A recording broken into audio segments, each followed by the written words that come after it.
A noção de integral, eu gostaria de lembrar aqui o teorema fundamental do cálculo de novo.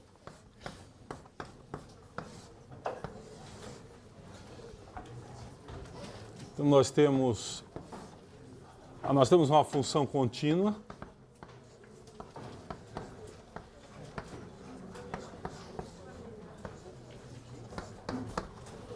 Então nós temos que essa função definida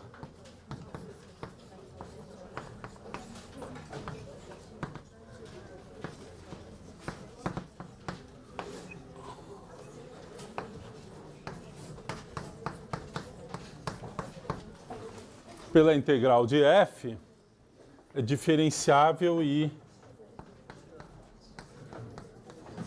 o valor da sua derivada é a própria f.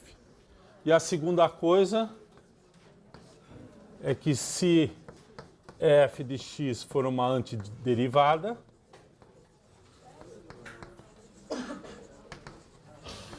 ou primitiva,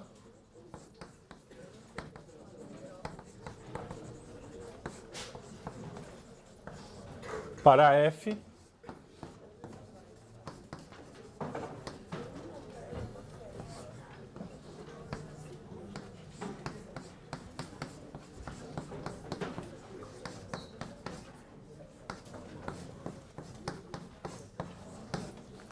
em particular, o g aqui é uma antiderivada e, portanto, ela pode ser usada para fazer essa conta, obviamente, né? Só por b aqui, g de b é a integral. Tem uma noção chamada integral indefinida. Observem que aqui a gente sempre está calculando a integral no intervalo. Mas tem uma notação, é mais uma notação do que de fato.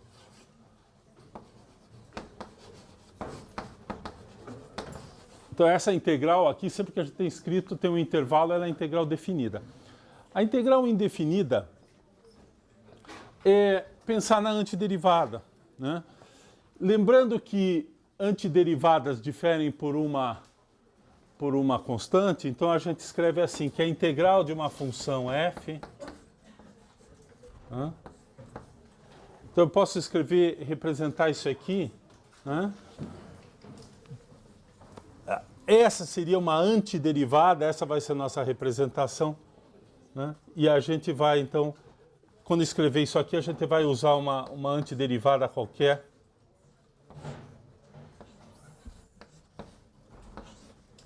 Isso vai ser, tipicamente, a integral indefinida é simples. Quando a gente escreve isso, a gente não está escolhendo o intervalo, ela pode ser qualquer intervalo onde a função é definida e pode ser integrada e e f seria uma antiderivada, né? Então, aqui, f é antiderivada, então a gente escreve assim. Observem que quando eu for estabelecer os limites aqui, eu simplesmente vou pegar f de b menos f de a e calcular a integral. Por que eu escrevo assim? É porque não existe uma função que é a antiderivada. As antiderivadas tem muitas, é só somar uma constante. Se tem uma função cuja derivada, se f satisfaz isso aqui, então essa função também satisfaz, porque a sua derivada chama essa função de g.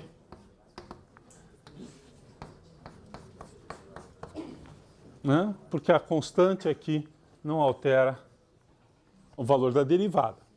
Então, quando a gente for escrever isso aqui, a gente está pensando, esse é o símbolo da integral indefinida, e a gente, em geral, quando está pedindo isso aí, é para escrever uma primitiva. É mais comum aqui, como a gente não está substituindo os limites de integração, usar a mesma variável.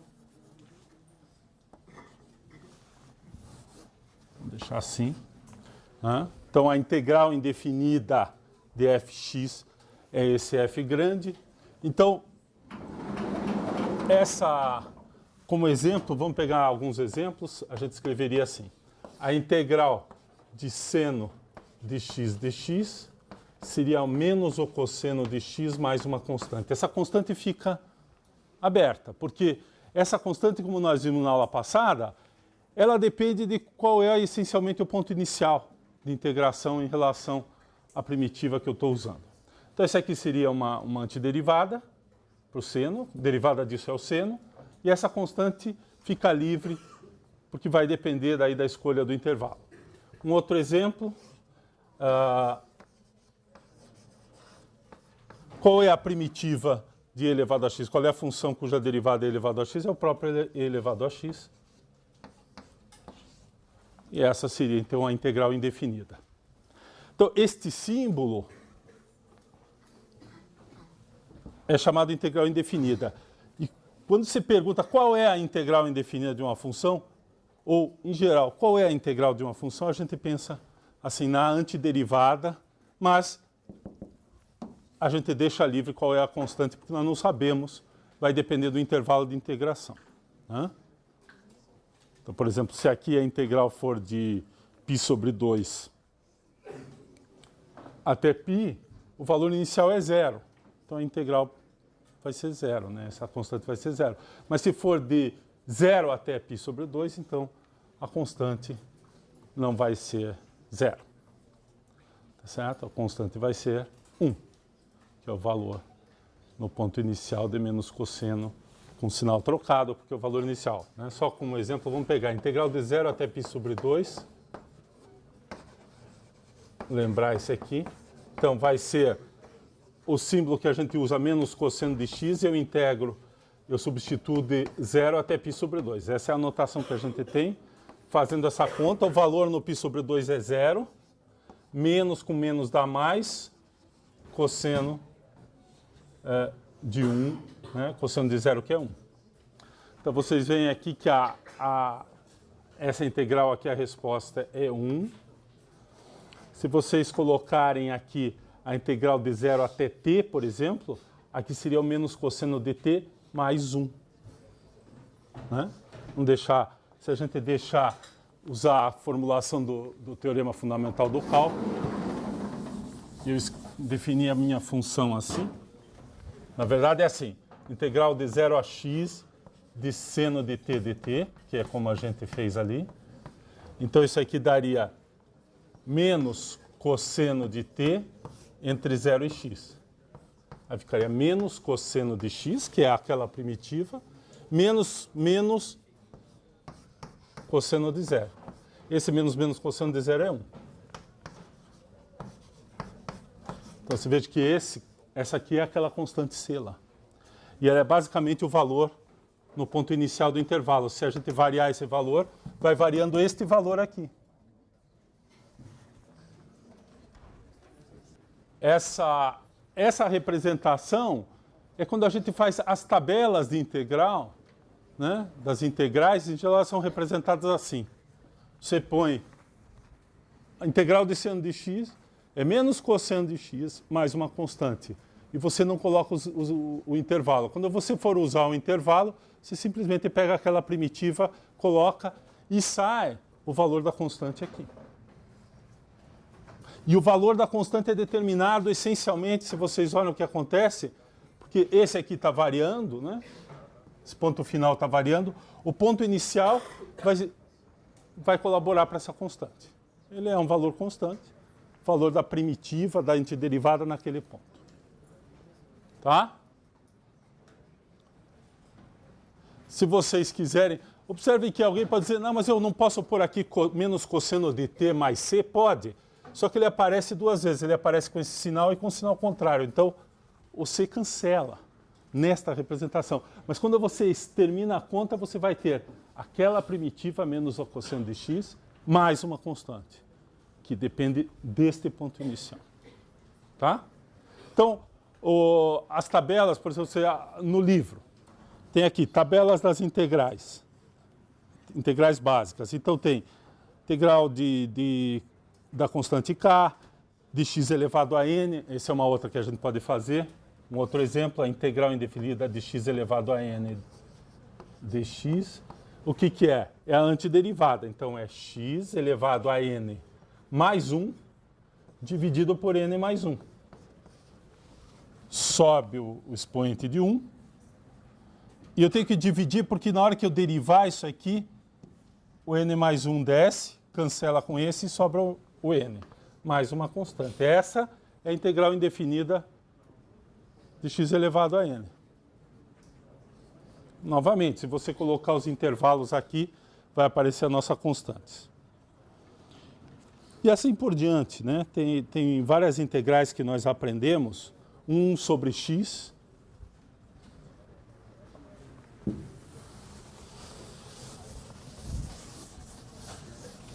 Não vou escrever todas as possíveis integrais que nós já conhecemos.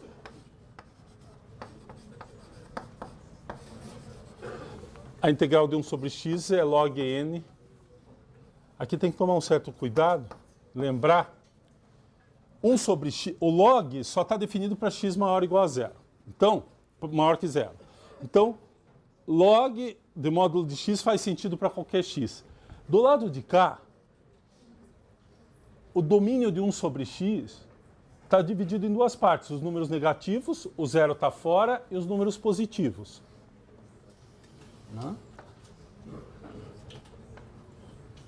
O zero está fora. Então eu tenho essa região e essa região. Quando eu for integrar se eu for integrar isso aqui numa região, no intervalo, esse intervalo está contido aqui ou está contido aqui. Ele não pode estar aqui. Não pode estar aqui. Tá? Precisa tomar um certo cuidado aqui, porque essa região aqui, se você for ver o teorema fundamental do cálculo e a própria noção de integral, eu não integro, em princípio, no intervalo aberto, eu integro no intervalo fechado. Então, o intervalo fechado, as extremidades têm que estar aqui. E está aqui, a função tem que estar definida em todos os pontos. Se ela não está definida no zero, então o zero não pode estar contido nesse intervalo. Nem como extremidade, nem como ponto interior.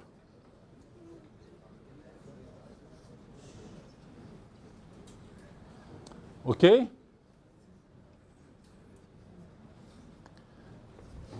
Então, vou fazer um exemplo. Eu posso integrar, por exemplo, eu posso integrar de 1 até x, 1 sobre t dt. Esse intervalo vai ser sempre x é um número positivo, então esse aqui é log de x menos log de 1. Log de 1 é zero. Podemos pôr aqui só para observar, isso aqui vai dar. Então, a integral de 1 até x de 1 sobre t é o ln de x. Agora, vamos supor que eu integro entre menos e x. 1 sobre t. Esse x tem que ser negativo. Aí vai dar log n de módulo de x menos log n de módulo de menos e.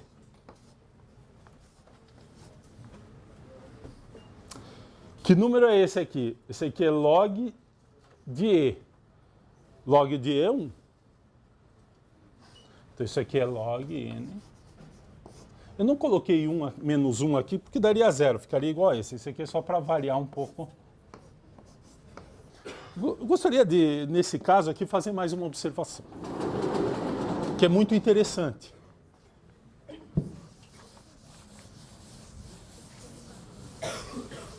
Essa integral, vamos olhar o lado direito do domínio do 1 sobre x, para x positivo.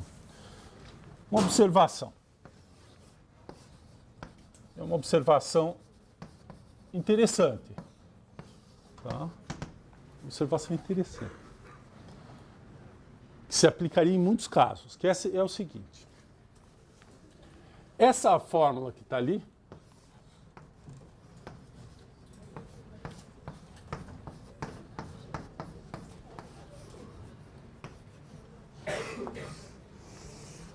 da onde que ela veio?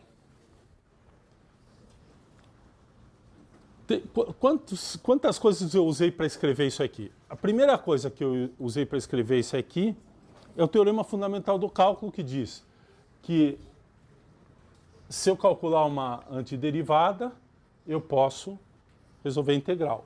A antiderivada de 1 sobre x é ln de x. Muito bem. Aqui, eu não precisei colocar o valor absoluto, porque como eu observei, o x, isso aqui só faz sentido se x for maior do que zero. Porque o intervalo aqui tem que estar do lado direito do domínio, tem que estar no intervalo, o intervalo inteiro fechado, contido no domínio do 1 sobre t, 1 sobre x. Agora, vamos olhar um pouco essa fórmula. Quando x é 1, dá zero, como é de se esperar. Quando x for maior do que 1, eu tenho um intervalo, estou integrando, vamos fazer a figura. Qual é a figura dessa integral? A figura dessa integral é assim. Vamos colocar aqui o valor 1, que é 1, e a minha função ela é simétrica, né? Ela é assim.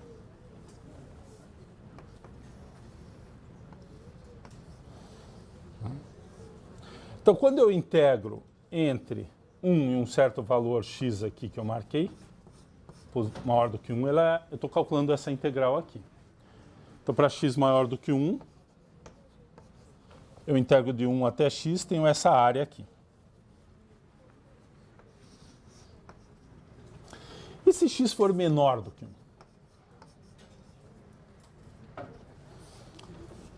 Se x for menor do que 1, eu estaria, em princípio, calculando essa área.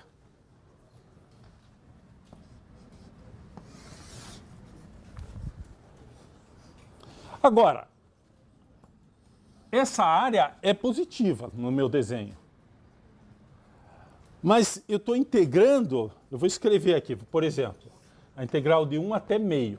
Vamos pensar um pouquinho nisso aqui.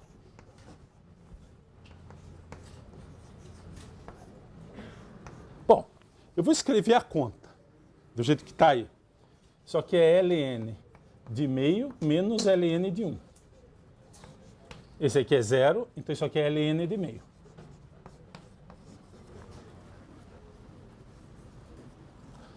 Qual que é o número qual é o valor disso aqui? Qual é o número, né? Basicamente, o que é? Isso aqui, por definição, é o número, se eu elevar e a esse número, dá meio. Então, como é um número maior do que 1, para ele dar menor do que 1, eu tenho que fazer o quê? Vai ser um número negativo. Que esse número é negativo.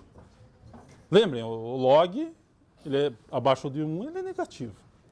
Então, tá ok. Precisamos dizer, mas essa área aqui é positiva. Só que nós estamos integrando no intervalo orientado negativamente. Então, se a gente pensar na definição dessa integral como está aqui, isso menos isso dividido em k sobre intervalos dá um número negativo. Todos os ΔX são negativos. Então, a integral vai dar negativa mesmo. O valor da função é positivo, mas o comprimento dos intervalos é negativo, né? O valor do ΔX é negativo.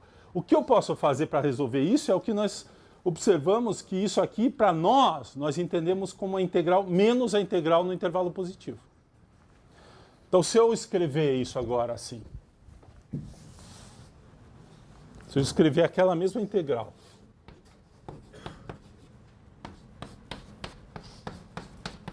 como menos a integral de meio até 1 de 1 sobre t dt, essa integral aqui é uma integral que a gente está acostumado, intervalo positivo, dá menos.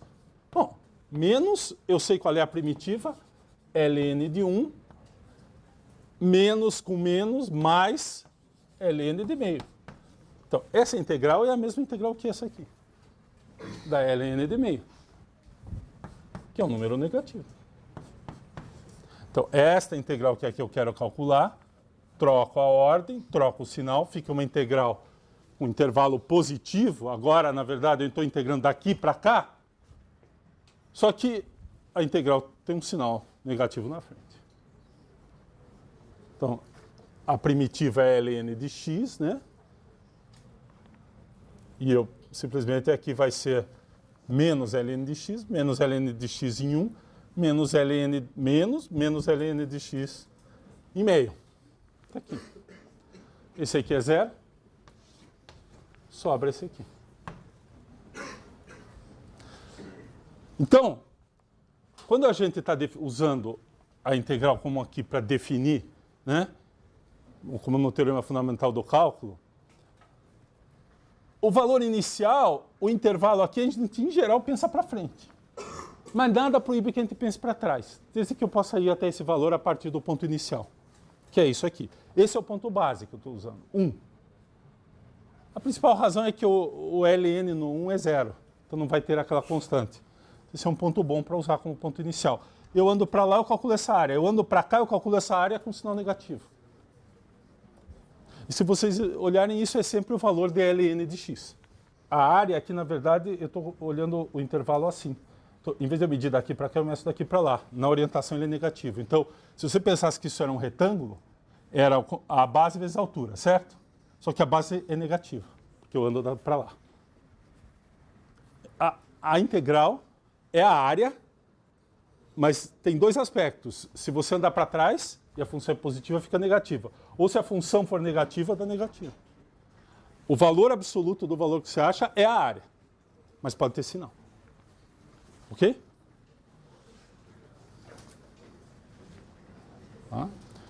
Então, a pergunta dele é exatamente essa. A pergunta, por que pode dar negativo? Tem dois casos em que uma integral dá negativo. É quando você está integrando no sentido positivo, mas a função pode ser negativa. Ou quando você está integrando uma função positiva, mas o sentido é negativo, que é o caso aqui quando o x está à esquerda do 1. Até onde que eu posso calcular isso? Eu posso calcular esse valor de x até chegar perto do zero, não no zero, mas qualquer valor abaixo de 1 e antes do zero. Então, na verdade, isso aqui vale para qualquer x positivo.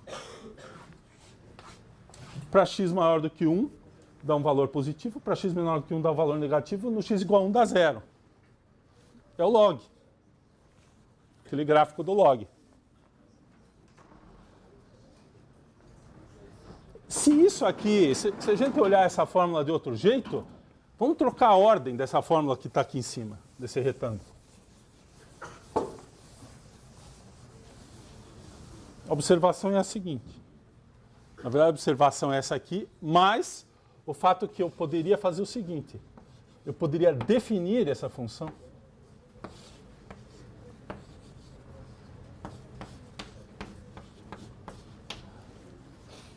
Eu sei integrar. Eu sei integrar. Eu não conheço a função logaritmo. A função 1 sobre t é uma função contínua, definida para todos os valores positivos ou negativos. Eu vou olhar só o lado positivo, vou usar como ponto base 1 e vou integrar até um valor x positivo. X é um valor positivo.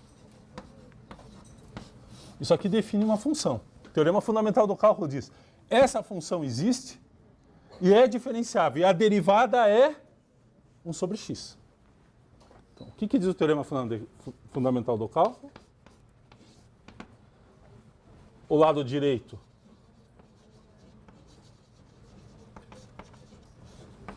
define uma função diferenciável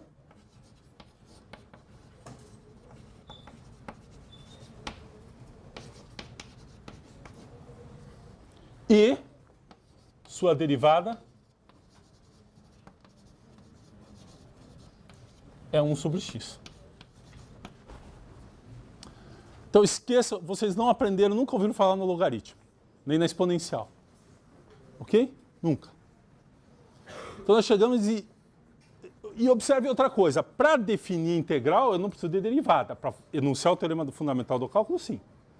Mas eu não usei na definição de integral a derivada. Então, o teorema fundamental do cálculo me diz que eu posso definir uma função, a gente podia chamar de g de x preliminarmente, satisfaz essa propriedade.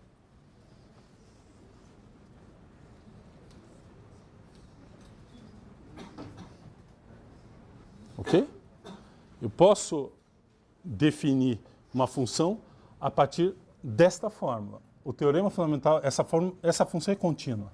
Está definida para todo número positivo. ou negativo. Mas aqui eu vou integrar no intervalo que eu posso, esse intervalo tem que estar contido nos números positivos. Então, se eu puser 1 aqui, como eu fiz, esse cara é um número positivo. Então, x é positivo. E aí eu estou integrando de 1 até esse valor. Então, na verdade, o que eu tenho é dado isso aqui. É essa função 1 sobre x aqui. Esse valor que eu chamo de ponto base, o ponto inicial, e integro essa função para todo o valor de x aqui ao longo do eixo x positivo. Isso aqui, o teorema fundamental do cálculo me diz que é uma função diferenciável, definida para todo x, e que a sua derivada é 1 sobre x.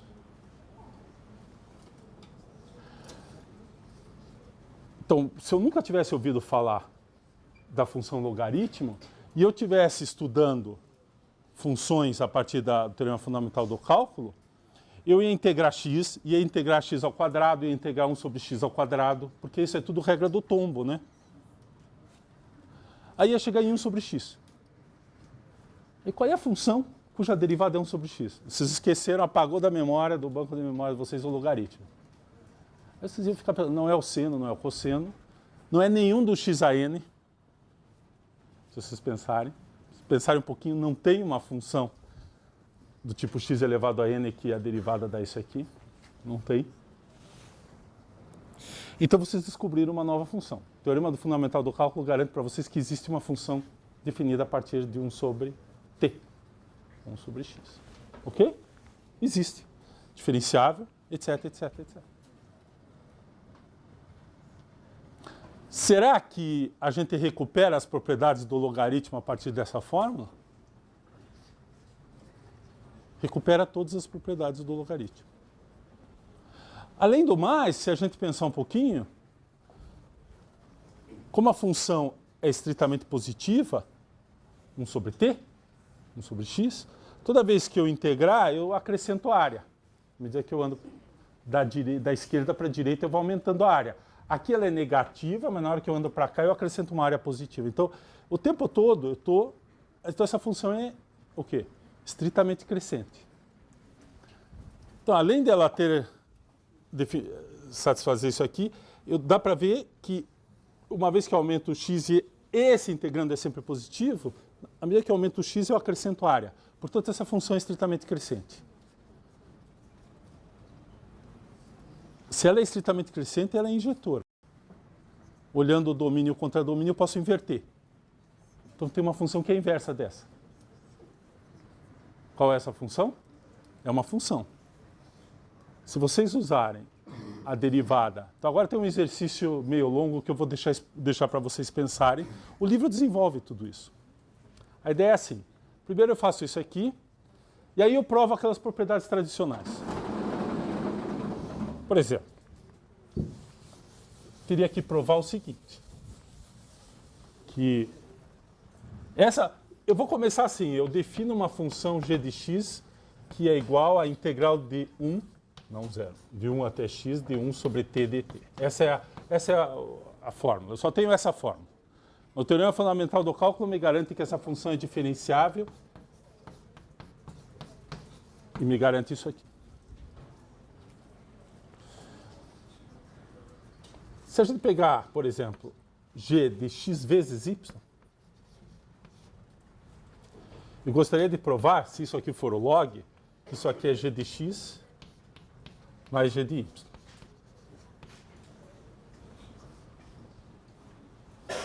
X vezes y. Eu gostaria de provar, por exemplo, que g de x elevado a n é n vezes g de x. Outra propriedade do logaritmo, que na verdade é uma consequência dessa fórmula aqui para n inteiro, né? Se n for inteiro, por exemplo, se isso aqui é 2, é g de x vezes x, é g de x mais g de x, que é 2 vezes g de x. Essas são duas propriedades bem básicas do logaritmo. E eu teria que provar a partir só disso aqui. Tá? Então, isso aqui é um exercício, na verdade, um exercício meio longo de provar as propriedades do logaritmo. A outra propriedade, essa é imediata, é que, como o g' é positivo, o que nos diz o teorema do valor intermediário?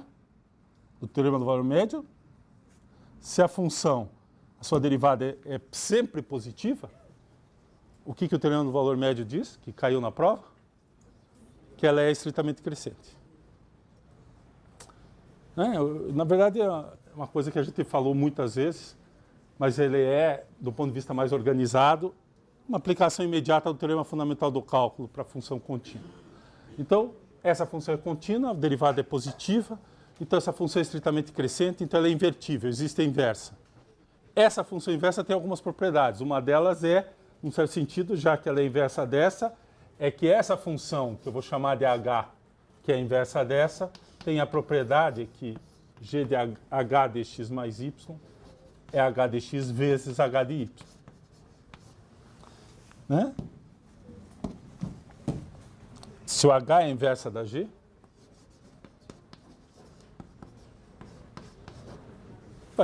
vai satisfazer isso. Então, e tem mais uma coisa.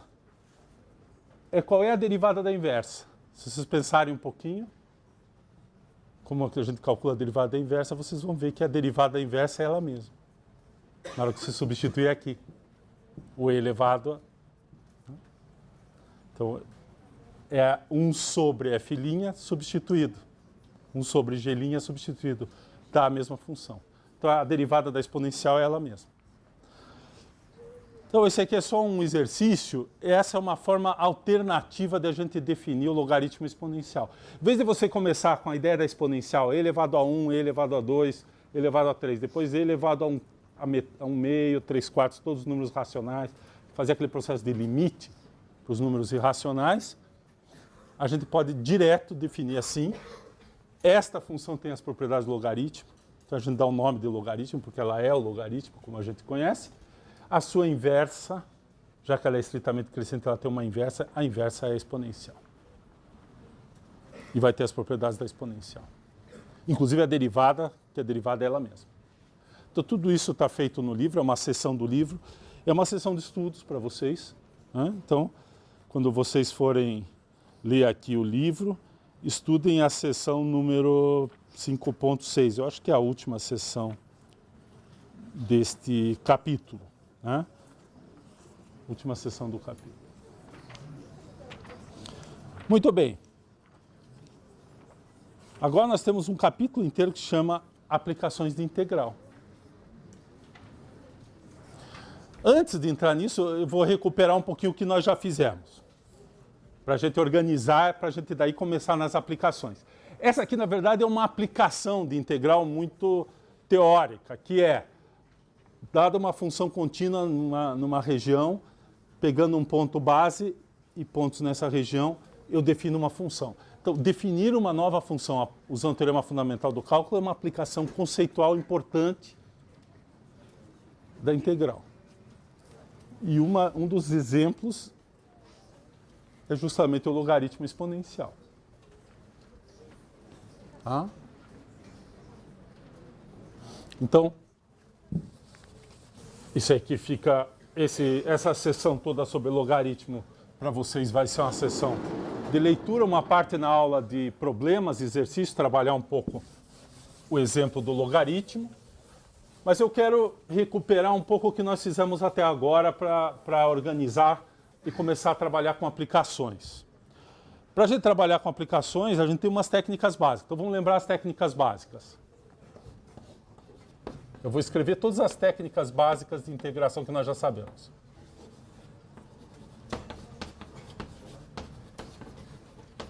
Então, a primeira,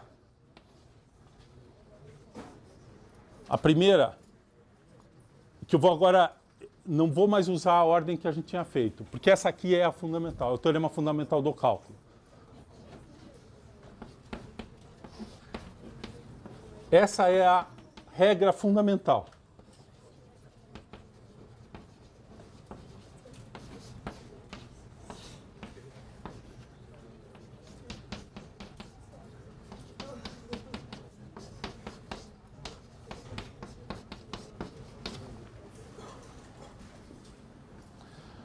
Junto com isso aqui, a gente tem a notação de integral indefinida. Vou colocar como 2. É mais uma notação, mas é bom lembrar porque vocês vão ouvir isso aqui, está escrito no livro e usa bastante, é que a integral, na mesma situação dessa aqui, a gente escreve que a integral de f de x dx é o f de x mais uma constante. Isso aqui é uma notação, as tabelas de integral vêm assim. Eles põem esse símbolo, que é chamado integral indefinida, põe aqui uma primitiva mais uma constante. Então, essa aqui é a regra fundamental, porque na hora que eu sei calcular a antiderivada, eu resolvi a minha integral. Bom, uma integral básica elementar que a gente fez, bom, a gente usou, fez isso aqui, vou escrever, apesar de que agora é uma coisa mais ou menos elementar, ser uma constante.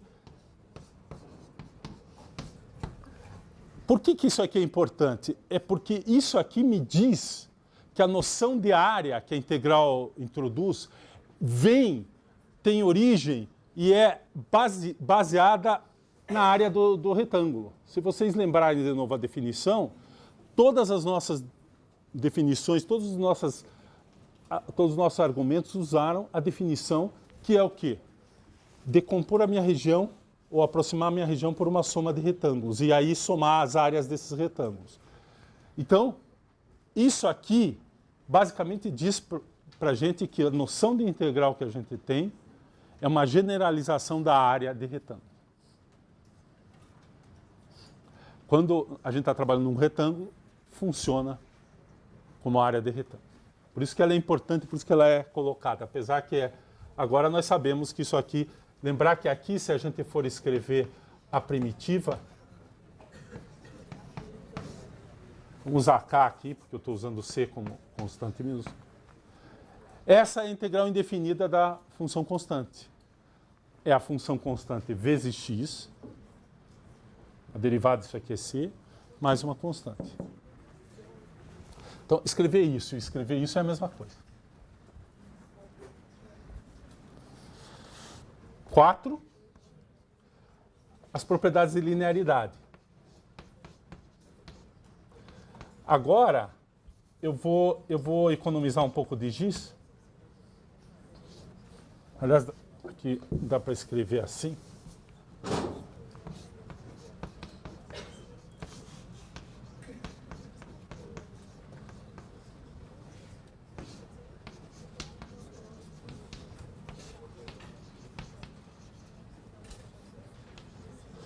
Eu estou escrevendo na forma de integral indefinida.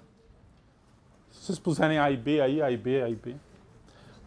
Dos dois lados é integral indefinida. Ah, tem constante? Tem, é constante, mas está embutido aqui. Aqui tem uma constante, aqui também tem uma constante. E a integral de uma constante vezes f é c vezes a integral de f. Muito bem. Então, essas 5 propriedades, as duas primeiras são as propriedades, é a propriedade que vem do teorema fundamental do cálculo. A antiderivada dá origem à integral indefinida, que dá origem à integral definida.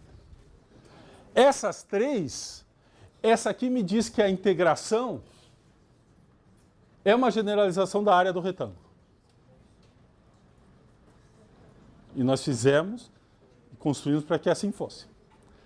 Essas duas me dizem que se eu conheço a integral de duas funções, eu posso calcular a integral da soma delas. Se eu conheço a integral de uma função, eu posso multiplicar essa função e obtenho uma função que a integral é a integral original multiplicada por esse número. Bem? Lembramos que nós não temos a regra de Leibniz direto, como era de se esperar. O produto, a integral do produto não é o produto das integrais, porém, vale a seguinte fórmula.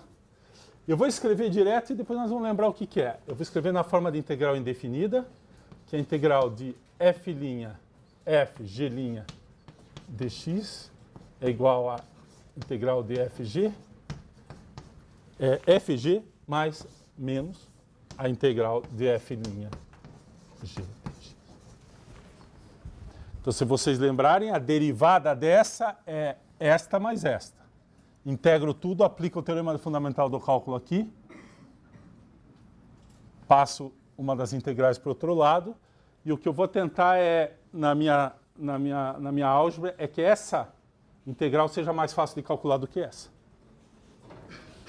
Isso, em geral, acontece quando a derivada da f é mais simples do que a própria f. Então, simplifica essa. E essa aqui, a esperança é que a integral da g não complique muito. Isso, às vezes, dá certo, nós já fizemos alguns exemplos.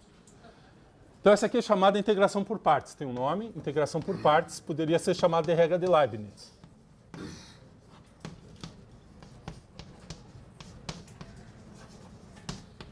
Nós já vimos alguns exemplos, vamos ver mais exemplos.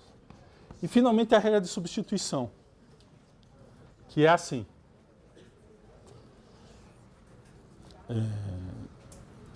Eu vou escrever a fórmula da derivada. Ela me diz o seguinte, que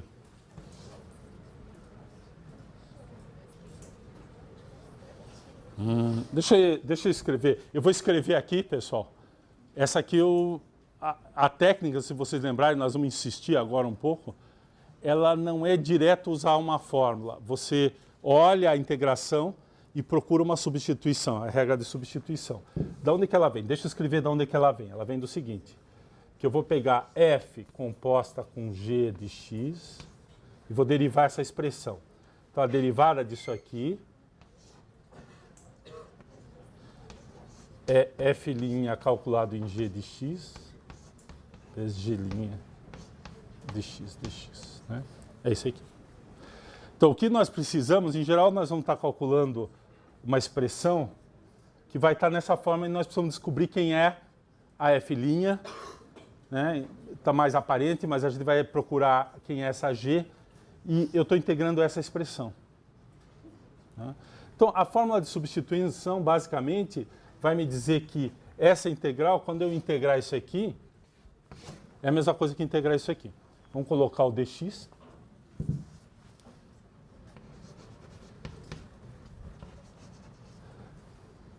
Então, e essa aqui eu já sei resolver. Porque essa aqui é a primitiva de f vezes composta com g. Então, a fórmula, na verdade, é esse lado direito de cá. É isso. Claro, mais a constante. Aqui é a integral indefinida, né? Não pus os limites de integração, então é bom pôr uma constante lá. Aqui se perguntar onde está a constante. Eu tenho uma constante do lado esquerdo aqui e tenho uma constante do lado esquerdo direito aqui. Aqui eu não preciso pôr fg mais uma constante, porque eu embuto a constante nesse termo aqui. Aqui eu preciso pôr, porque eu estou integrando essa expressão, o teorema fundamental do cálculo me diz integral da derivada de uma função é ela. Né? Eu estou dizendo quem é a primitiva. A primitiva é essa. Isso aqui é a derivada.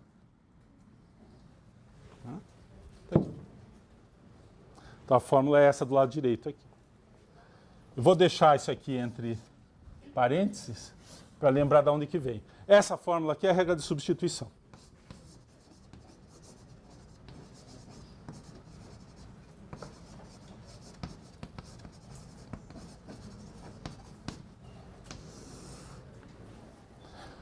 Qual que é o trabalho? Em geral, quando você começa, você não tem isso desse jeito. Você tem que achar quem é a g. Da mesma forma que aqui.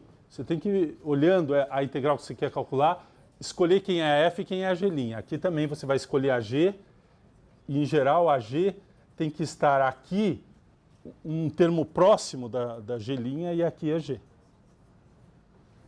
E a partir daí o que eu vou fazer, na verdade, é integrar, descobrir a integral de f, a primitiva para f, e a minha g. E aí eu escrevo isso aqui e pô, resposta. Então a fórmula é essa aqui. Só que desse jeito é só o óbvio, né? É só o teorema fundamental do cálculo, aliás, como aqui também. Mas a gente, em muitos casos, quando você reconhece a tua integral nessa forma, fica fácil de resolver e você resolve.